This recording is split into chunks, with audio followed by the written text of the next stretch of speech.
ஹரே கிருஷ்ணா. பரீட்சித்து மகாராஜா ஒரு மனிதன் வழிபட வேண்டியது என்ன என்று கேட்டார். அதற்கு சுகதேவ் கோஸ்வாமி பதில் கூறினார். அகாமக சர்வகாமோவா மோக்ஷகாம உதாரதிகி தீவிரேன பக்தி யோகேன யஜேத புருஷம் பரம்.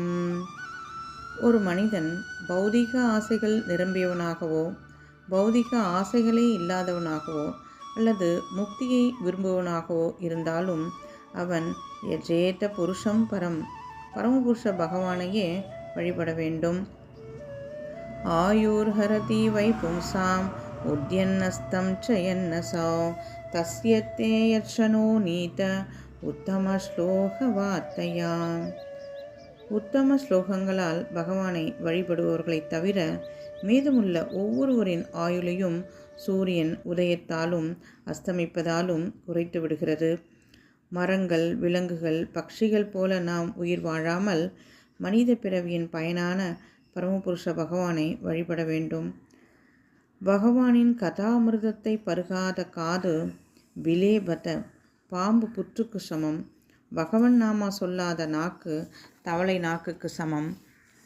தலைப்பாகை அணிந்து பகவான் முன் தலை வணங்கவில்லை என்றால் அது வெறும் சுமைதான்.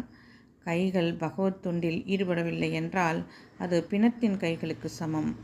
கண்கள் பகவானுடைய விக்கிரகத்தை சேவிக்கவில்லை என்றால் அது மயிலிறகில் உள்ள கண்ணுக்கு சமம். கால்கள் பகவானின் புண்ணிய கஷேத்திரங்களுக்கு, புண்ணிய தீர்த்தங்களுக்கு செல்லவில்லை என்றால் அது வெறும் மரக்கட்டைதான்.